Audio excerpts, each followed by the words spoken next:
So hello mga kalap trip, Mami Andas here. So for today's video po, ipapakita ko sa inyo yung 2 days na pinagkabisihan ng inyong Mami Anda.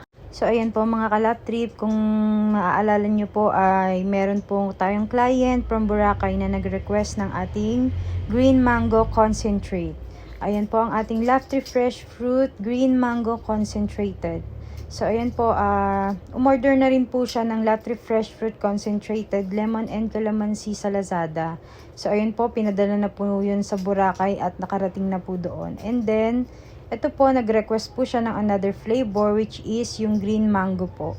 So, ayan po, kaya sobrang busy po ng inyong Mami Anda dahil nga po, ayan, inaral ko pa po kasi yan. Actually po, hindi pa po talaga namin yan nire-release. Kasi nga po, for 1 year observation pa po yung mga other flavors po natin.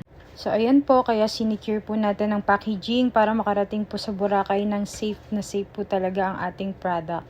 Very sensitive po kasi yung other flavors, hindi kagaya ng Laughter Fresh Fruit Calamansi and Lemon Concentrate po natin. So, ayan po mga kalaptri, para mapagbigyan lang po ang ating client at talagang iginawa po natin siya at ayan po, sinisecure po natin ng packaging para makarating ng safe na safe po talaga. Kasi po meron silang special event at gusto po talaga nilang matry ang ating Laughter Fresh Fruit Concentrate Green Mango.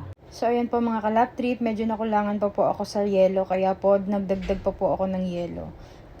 Pinuno ko po talaga ng yelo para talaga pong safe na safe ang ating Laughter Fresh Fruit Concentrate Green Mango.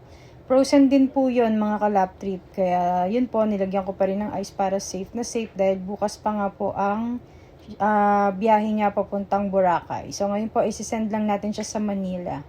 So ayan po mga kalap trip, sinicure ko po talaga yung packaging. Tinagdad ko po ng packing tape.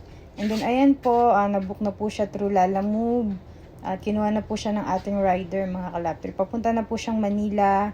Kasi po bukas po ang biyahe papuntang Boracay naman po. Ayan po. Thank you for watching mga kalap trip. God bless to all. Bye-bye.